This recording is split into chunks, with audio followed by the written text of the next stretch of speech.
If you're watching this because your relationship is hurting, I want to start by saying something that doesn't get said often enough. You're not here because you don't care. You're here because you do care. Let me get straight to the point. Healing yourself is skill building. This video is a way to help you understand what skills you lack and which ones you need to develop in order to get what you need from your relationships. I'm Dr. Scott Sims, director of the program Breaking Reactive Patterns, the blueprint for building a safe and healthy relationship. In BRP, we work on practical, deep transformation, a fundamental shift on how you relate to yourself and other people. If you crave the ability to stay calm during conflict, take full responsibility for yourself, and communicate in a way that actually builds and grows rather than breaks trust, then BRP is for you. If you want to feel emotionally safe in your own skin and stop reacting from ego, and become the partner that creates intimacy, closeness, safety, and consistency, then again, BRP is for you. Schedule a discovery call. The links are right below this video, and they're also in my bio. Quick reminder to hit the subscribe button and turn on the bell for notifications for when I post a video weekly. Let me guess, you've tried to communicate better. You've tried to apologize. You have tried to explain yourself. You've tried to be calmer, less reactive, more patient, and yet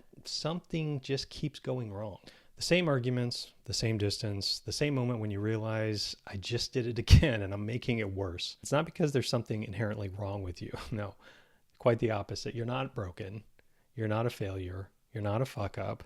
And you're not incapable of love. It's because healing a relationship eventually asks something more of you, something deeper from you, than just putting out effort and trying as hard as possible to not do the things that make things worse. It also doesn't mean that you have to become somebody you're not. Healing a relationship means that you are getting in touch with who you actually are, outside of your dysfunctional patterns, outside of these self-protective mechanisms, your defensiveness, and your history. Ultimately, healing a relationship asks us to heal ourselves. Most people think that relationships fail because of incompatibility or bad communication or just simply not trying hard enough. But more often than not, relationships fail because one or both of the partners don't feel emotionally safe. Not unsafe in some dramatic sense like cops in the yard or we're throwing things against the wall or terrorizing each other. I'm talking about feeling unsafe in small, quiet ways. Like when your partner doesn't really know how you're going to react when you're stressed.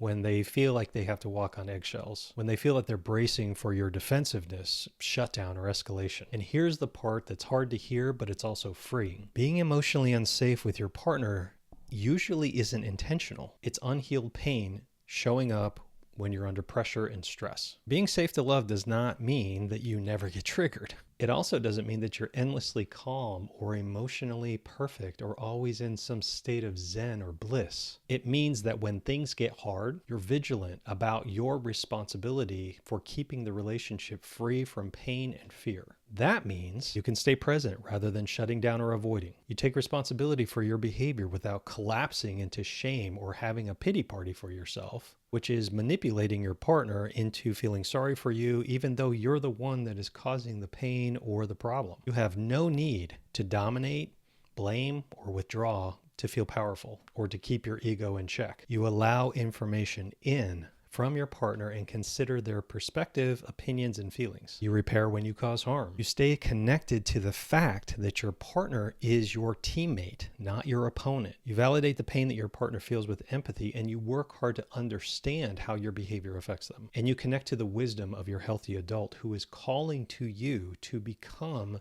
who you are authentically. Safety isn't about what you say you intend. It's about what people experience in your presence, about how you make people feel. And that experience is shaped less by words and more by emotional regulation and action. And this is where a lot of people get stuck. They say, but I know better. I don't want to react like this. I don't want to be this way. I hate that I hurt the people that I love. And that's all true. But knowing better isn't sufficient for the lack of skills you need to actually do better. When old wounds and patterns get activated, your body moves faster than thought. Your body moves faster than intention. You don't choose reactivity, you default to reactivity. And that doesn't make you bad.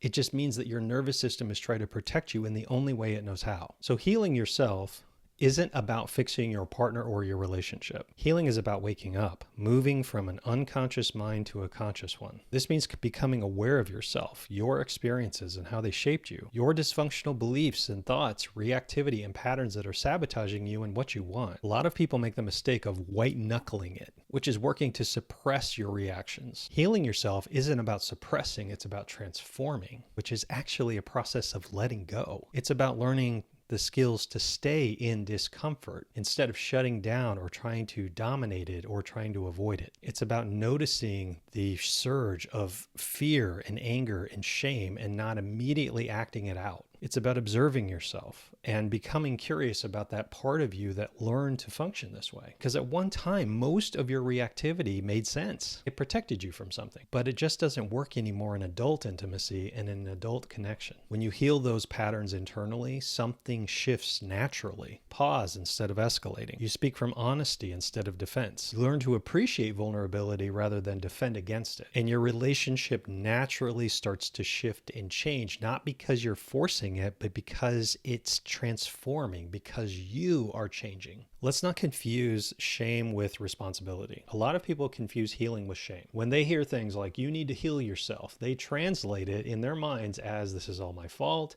I'm not enough, I'm defective, I ruin everything, everybody's better off without me. That kind of thinking doesn't lead to any kind of change or transformation. It leads to defensiveness, avoidance, and self-loathing, which just makes everything worse. That's the process of becoming self-sabotaging. Healing is about responsibility without cruelty, especially cruelty to yourself. Healing is responsibility that says things like, I know that this is my pattern that I have to work on. I don't like its impact, and I have to be willing to face it honestly. That is the stance that creates growth, not self-attack, not criticism or judgment of yourself, becoming observant of yourself, becoming aware of your patterns, and learning from this so that you can be more compassionate with yourself and help yourself heal. And let's not mince words. When you heal yourself, your relationships don't become magically perfect, but they do become calmer. Repair becomes possible. Conversations start to slow down and they become deliberate and honest. Trust starts to rebuild that foundation of safety and security